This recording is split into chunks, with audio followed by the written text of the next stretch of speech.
queridos irmãos e amigos, muito bom ver você aqui de volta conosco. Desde já quero agradecer a sua atenção e o seu tempo que você dedica aí junto conosco a estar estudando as lições da Escola Bíblica Dominical.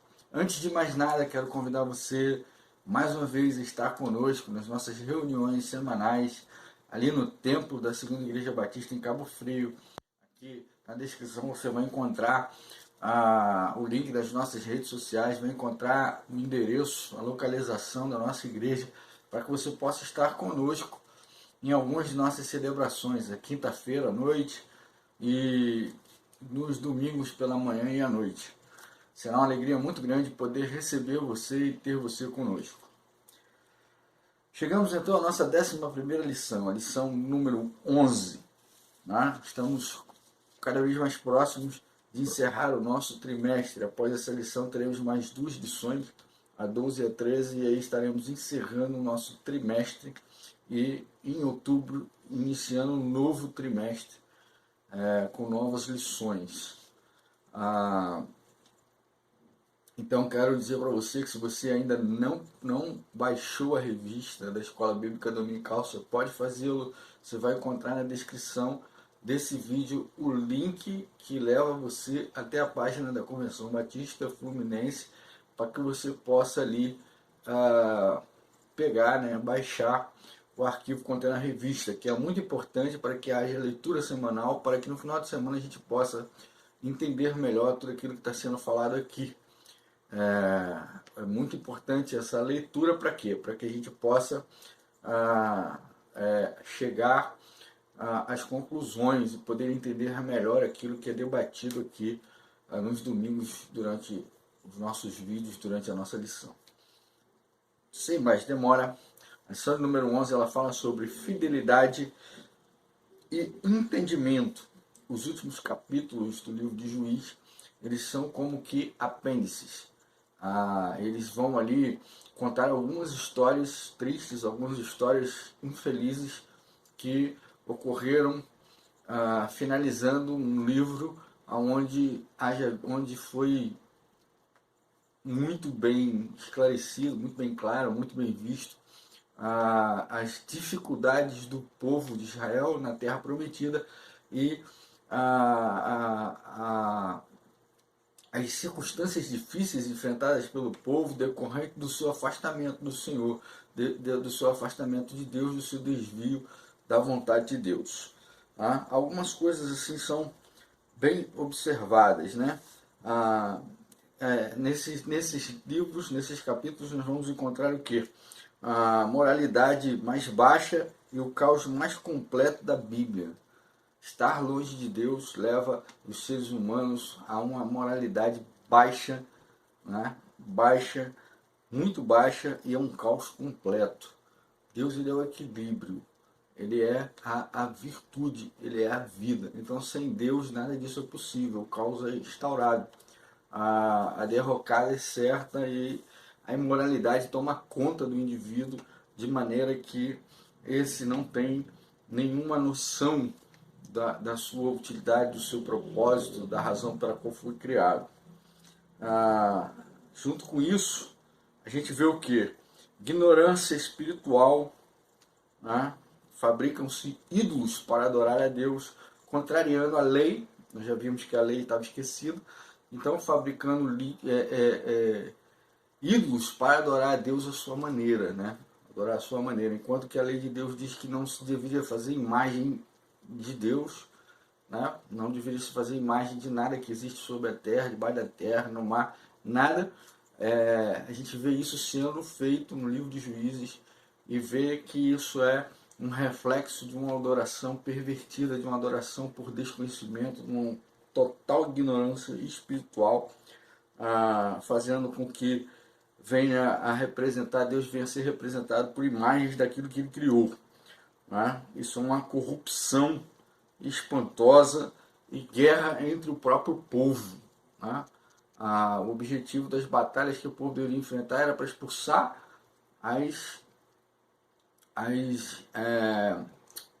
nacionalidades, as tribos estrangeiras, mas a imoralidade tão grande e a falta de espiritualidade do povo foi tão grande que eles acabaram brigando entre eles mesmos, provocando dano, né?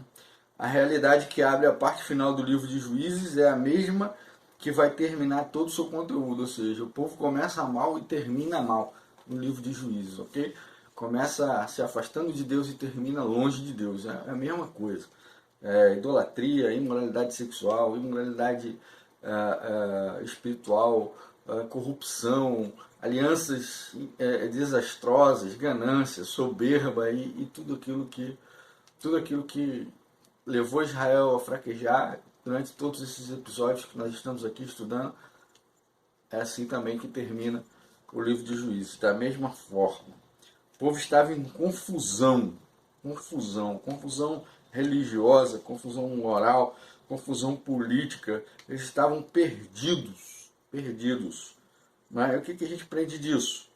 A gente aprende que buscar no Senhor entendimento para lidar com os tempos obscuros é o caminho certo a se seguir. Ou seja, só há luz quando se busca ao Senhor, quando se busca a Deus. O primeiro tópico que nós vamos estudar na lição 11 é fidelidade e entendimento para não abraçar a idolatria. Juízes 17, 18. Vou repetir. Fidelidade e entendimento para não abraçar a idolatria. Juízes 17, 18. Aqui a gente vai encontrar a história de Milca, um homem da região montanhosa de Efraim. Um homem que roubou a própria mãe. E ao ouvir as maldições que a mãe proferiu a respeito daquele que a roubou, daquele que furtou dela aquilo que era seu, ele, por medo das maldições da mãe, ele resolveu devolver o dinheiro à mãe, devolver aquilo que ele tinha roubado. E a mãe, por sua vez, ao invés de adverti-lo, ela recebeu de volta, abençoou o filho e pegou parte daquele dinheiro, parte daquele valor devolvido por Mica e nas moedas de prata e mandou construir um ídolo para adorar Jeová. Um ídolo que representasse Deus, que representasse Jeová para adorar. E aí esse ídolo criado pela mãe de Milca com aquilo que ele devolveu para ela, não por arrependimento, mas por medo das maldições por ela proferida, mostra uma dubiedade no caráter do filho e também no caráter da mãe, né, que ao invés de advertir o filho, abençoa. Que eles construíram o primeiro ídolo da casa de ídolo de Mica, ou seja, Mica começou uma casa de ídolos, uma casa de deuses, né? E aquele ídolo que a mãe dele fez com aquele dinheiro que ele havia furtado, com parte daquele valor que ele havia furtado, foi o primeiro ídolo da sua casa de deuses. E aí está estabelecida a idolatria. Milca começa a estabelecer o quê? Uma idolatria. Passa-se a existir ídolos e se adorar a ídolos representando na ideia deles, da maneira deles, Jeová, que não tem nada a ver, ok? E como se não bastasse disso, né? Como se não bastasse tudo isso, né? É preciso ficar claro que Deus ele não é adorado em forma de imagem criada por homem. Deus não é adorado de nenhuma imagem, nenhuma forma, nada criado por homem. Deus, ele advertiu que não se fizesse isso. É o primeiro mandamento de Deus, que não se crie imagem de nada do que existe na terra, sobre a terra, debaixo da terra, para que adore. Nada. Quer dizer, aqui está claro, muito claro, a falta de entendimento da palavra de Deus, da lei do Senhor, da vontade de Deus e dos propósitos de Deus para o seu povo. Então Mica vai lá e cria uma casa de deuses sob o pretexto de adorar ao Deus de Israel. E não obstante a isso, ele encontra o quê? Ele encontra um sacerdote. É um sacerdote que tem origem nos levitas, que sai de Belém e na primeira cidade que o apraz, que traz alguma coisa conveniente para ele, ele permanece ali e debaixo do salário que é pago por Mica, ele passa ali a ser o sacerdote. Mica tem um sacerdote particular comprado por salário, né? E esse sacerdote, por causa das vantagens que vai ter ali, ele começa a servir a Mica como autoridade espiritual, sendo que, na verdade, existe ali o quê?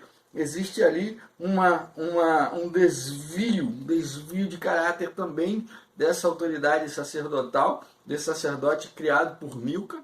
Milca, ele consegue algum privilégio ah, do ponto de vista social, por ter o seu próprio sacerdote, né? Para ele isso é uma coisa grande, e o sacerdote começa a ter os seus benefícios decorrentes daquilo que Mica lhe oferece, do salário que Mica lhe paga, da mordomia que Mica lhe oferece, né?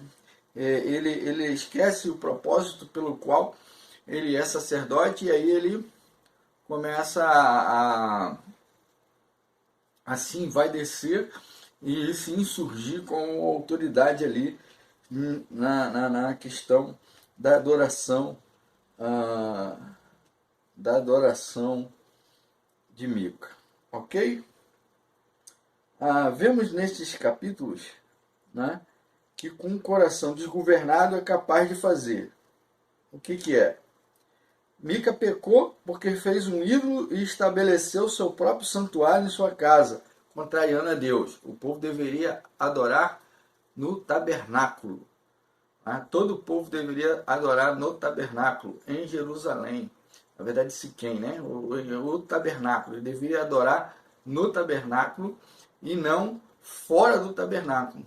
Eles não deveriam adorar no monte, eles não deveriam adorar em casa, eles não deveriam adorar. O lugar de adoração era o tabernáculo, né? O sacerdócio era para ser praticado ali no tabernáculo, e os sacerdotes que estavam nas cidades, no meio do povo, deveriam direcionar esse povo para onde? Para o tabernáculo, para as festas judaicas, e orientá-los a estar lá.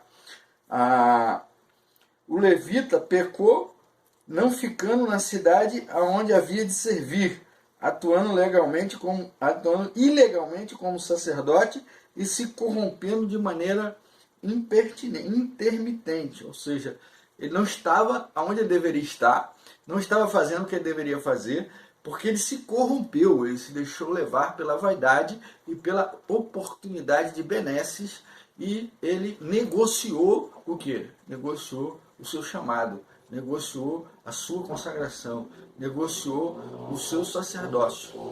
Ok?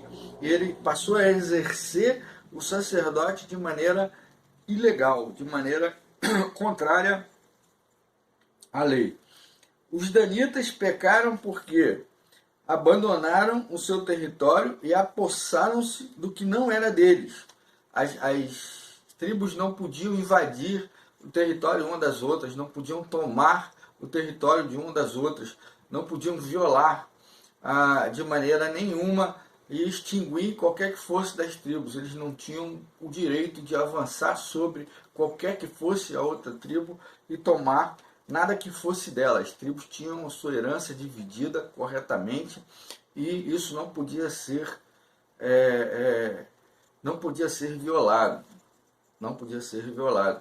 O desconhecimento da palavra de Deus, o desconhecimento da pessoa de Deus, do propósito de Deus, da vontade de Deus para o povo de Deus, traz isso, irmãos, traz desgraça, traz pecado, traz fracasso, traz vicissitudes, traz vícios, traz violações do amor e da misericórdia de Deus. Isso tudo acontece quando o povo de Deus, se corrompe, quando o povo de Deus ignora a lei de Deus, o amor de Deus, a misericórdia de Deus, e a falta de entendimento espiritual é que causa todo esse prejuízo, todo esse dano. Ok? Constituímos-nos idólatras sempre que em nosso coração preterimos a Deus e abraçamos valores e princípios e coisas que desonram o Senhor. Ou seja, sempre que deixamos Deus de lado e passamos a adorar coisas que nós julgamos importantes, de preferência coisas que são construídas e feitas por nós mesmos, nós nos tornamos idólatras. E Deus não quer um povo idólatra.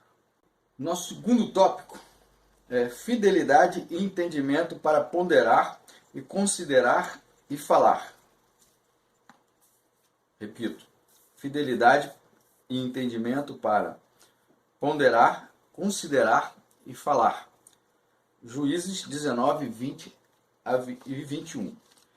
O capítulo de 19 de Juízes é provavelmente o texto que mais revela a perversidade do homem, degeneração sexual, moral e espiritual do povo.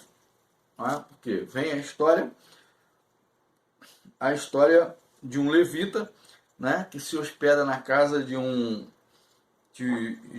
Gibeá, né, ali no meio dos benjamitas. Esse levita ele vem acompanhado da sua concubina e ele encontra um homem que o leva à sua casa, certo? Um benjamita que o convida a estar na sua casa, e quando ele chega na casa desse hospedeiro, né, dessa pessoa que se ofereceu a hospedá-lo, ocorre uma situação semelhante àquela que ocorreu lá em Sodoma e Gomorra. Os homens da cidade, bêbados e não sei que tipo de ação, com perversidade sexual, com perversidade moral, eles vão e querem abusar daquele levita, abusar da concubina, abusar. Esse homem, assim como Jó, ele diz que não, pelo amor de Deus, não façam isso, ele vem à minha casa, isso aí vai violar. Eu tenho aqui a minha filha virgem, tenho aqui a concubina dele, nós entregamos ela para vocês e vocês fazem aí o que vocês quiserem. E ao entregar a filha e a concubina lá, elas são abusadas até não poder mais, abusadas durante toda a noite, e de manhã ela volta sem forças para o seu senhor, né? Aquele levita, e isso de forma muito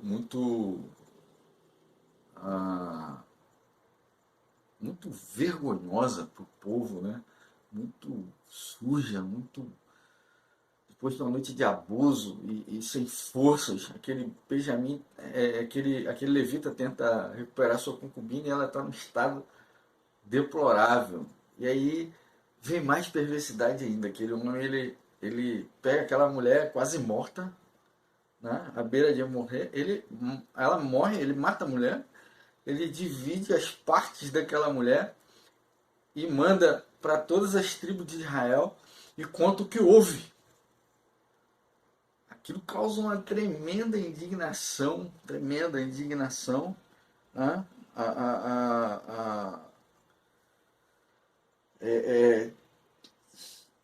Nossa, é uma coisa horrível, irmãos, horrível. E aquilo causa uma indignação, e as tribos de Israel se juntam e vêm para Gibeá e começam a dar cabo, matar todo mundo, né? Matar os benjamitas, porque aquilo é inaceitável, aquilo é uma coisa horrível, né? De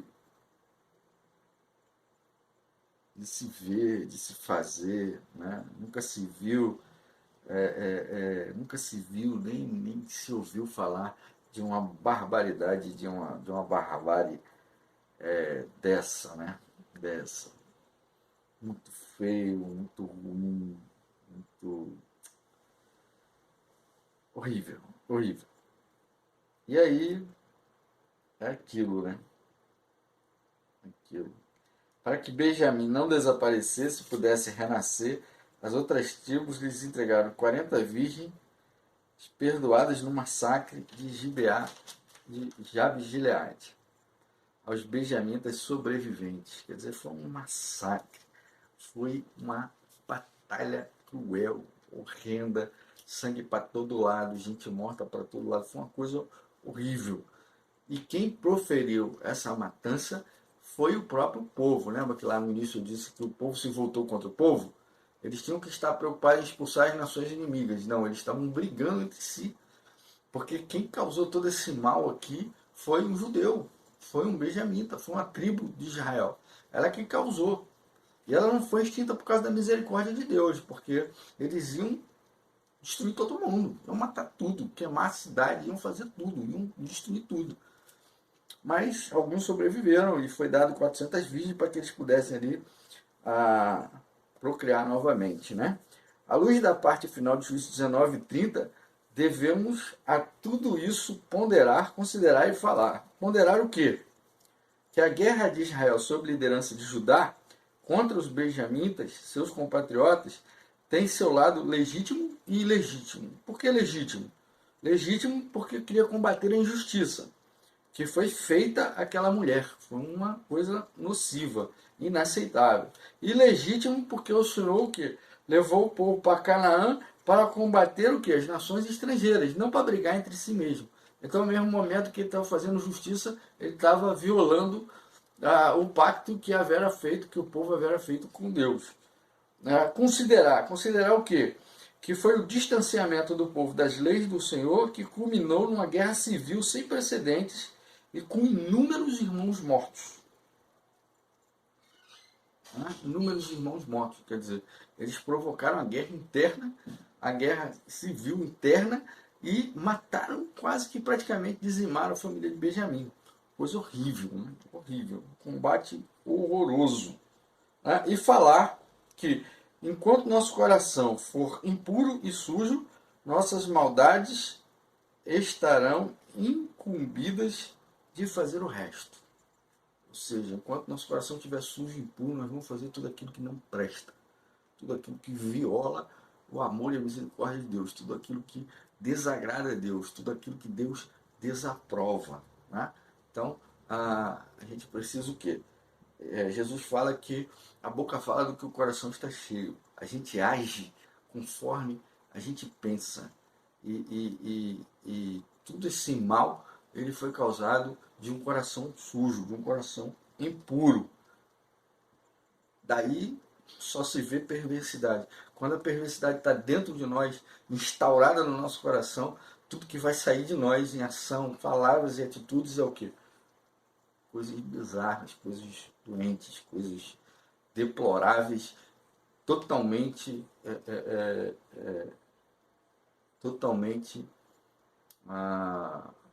inaceitáveis diante de Deus, diante do seu amor, diante da sua misericórdia.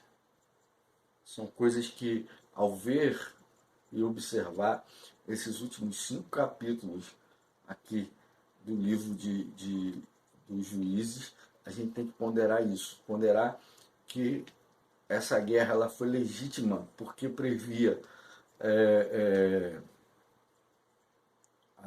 colocar, fazer justiça a uma injustiça, a uma violência muito grande, inaceitável, que foi feita contra aquela concubina, e ao mesmo tempo ilegítima porque o povo estava brigando entre si, estavam violando.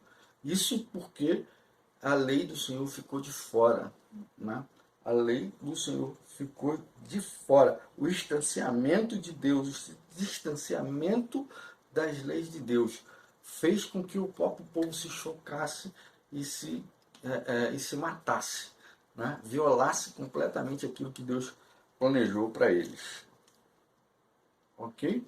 Deus planejou para eles. Não, a falta de entendimento só leva a coisas ruins, irmãos. A distanciamento de Deus, distanciamento do propósito de Deus, distanciamento da lei de Deus, o distanciamento do amor e da misericórdia de Deus só nos leva a fazer aquilo que desagrada ao Senhor e envergonhamos ali o Evangelho, envergonhamos o Deus a quem servimos, o Senhor a quem nos submetemos. Concluindo, as últimas palavras do livro revelam a situação recorrente na obra. O povo de Israel havia perdido o caminho para a casa do Pai e permanecia afundado nos seus pecados.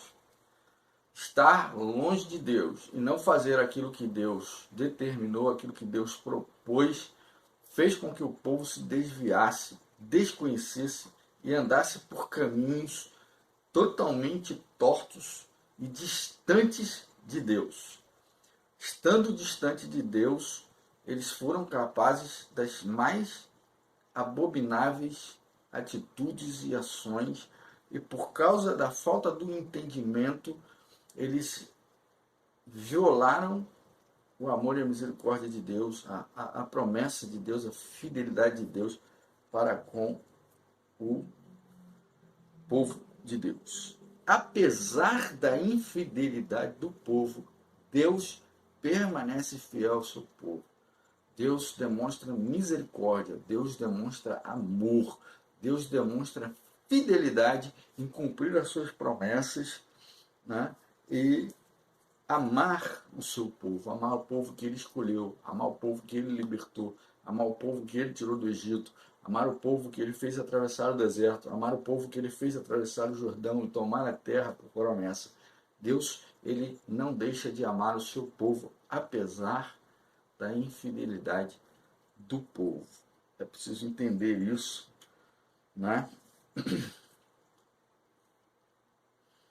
Constantemente a igreja ela enfrenta algo do tipo: Deus abre as portas, nos dá a graça, né? Nos faz realizar grandes tarefas, e aí nós esquecemos de Deus e começamos a nos interessar pelo mundo. Isso nos traz o quê? Perdas e derrotas. Mas aí Deus ouve o nosso clamor, ouve o nosso arrependimento, ouve o nosso quebrantamento e restaura a nós o seu favor, restaura ao seu povo o seu favor. Tá? Sempre, sempre. A gente vai ver aí na história da igreja, vai ver as primeiras discussões, as primeiras cisões, as heresias que vão se incorporando, a época da reforma, a forma como a forma como Lutero reage às imundícias que vão tomando conta da vida religiosa da igreja, né? E a gente vê o que nisso? A gente vê que fracassos reiterados, eles destacam a necessidade que temos de uma liderança. Nós não podemos estar só, entregues a nós mesmos, ao nosso pensamento, aos nossos sentimentos, às nossas paixões. Nós não podemos estar entregue. Nós precisamos de quê? Nós precisamos de Jesus. Por isso que precisamos do Rei Jesus. Precisamos do Rei Jesus porque entregues a nós mesmos, sucumbimos sobre os conselhos de Jesus, sobre a direção de Jesus, sobre o amor de Jesus, sobre a misericórdia de Jesus. Nós avançamos para a vitória, e fazendo isso nós conseguimos conquistar o objetivo que Deus tem para cada um de nós, né? Nós precisamos da liderança de Jesus. Nós não podemos estar entregue a nós mesmos, porque nós sucumbimos aos nossos desejos, nossas paixões, e deixamos de fazer aquilo que Deus quer que façamos e chegamos ao fracasso. Mas quando nos entregamos aos conselhos e à direção de Jesus, nós avançamos para uma vida vitoriosa no reino de Deus. E é isso que a gente precisa: o crescimento da palavra, vida de oração, proximidade com Jesus, para que a gente tenha entendimento. Entendimento para quê? Para resistir à idolatria, para não se entregar à idolatria, para não violarmos os propósitos de Deus. Precisamos de entendimento para quê? Para ponderar sobre a realidade que vivemos, para considerarmos aquilo que precisa ser considerarmos e para falarmos, né? Falarmos coisas boas que Cristo implanta dentro do nosso coração. Precisamos de entendimento, né? Precisamos de fidelidade e entendimento, para que, como igreja de Jesus Cristo, nós possamos cumprir a nossa missão e levar pessoas a alcançarem a salvação através de Cristo Jesus. É isso que nós precisamos fazer. Precisamos de fidelidade e entendimento para, como igreja de Jesus, cumprirmos a nossa missão e cumprirmos o nosso chamado em Cristo Jesus. Para pensar e agir, tomando por parâmetro a história de Mica, você pode dizer que tem praticado um cristianismo que agrada ao Senhor, em que Ele é o centro da sua vida? Jesus é o centro da sua vida? Tudo a sua vida gira em torno de Cristo e da salvação que Ele lhe concedeu? Essa é a pergunta. O levita que chegou na casa de Mica quis ficar onde melhor lhe parecesse. Você tem agido de maneira a sempre buscar o que mais lhe convém? Às vezes, no exercício da nossa missão, nós encontramos dificuldades, nós encontramos coisas que não nos beneficiam, não nos agradam, e diante disso, muitos viram as costas para a obra do Senhor, viram as costas para Deus. Você tem agido dessa maneira? Você só está onde melhor te agrada, onde melhor te parece, onde é mais conveniente, aonde seu ego é alimentado? Essa é a reflexão que deve ser feita. A sua ausência de posicionamento com Deus tem lhe levado a atos nocivos? Deus tem estado fora das suas decisões, Deus tem estado fora da sua caminhada, Deus tem estado fora do centro da sua vida, e com isso você tem praticado coisas que desagradam ao Senhor, praticado coisas que violam a lei, o amor e a misericórdia de Deus? Essa é a terceira pergunta. Nós encerramos assim, então, a nossa lição. Fidelidade e entendimento, para que possamos nos aproximar cada vez mais de Deus, estar no centro da sua vontade e cumprirmos a nossa missão. Deus abençoe a sua vida, Deus abençoe a sua família, Deus abençoe a sua casa. Tenha uma semana agradabilíssima. Louvado seja Deus, e que o Senhor e a misericórdia do Senhor estejam presentes na sua casa, na sua vida. Nos vemos no próximo domingo com a graça de Deus.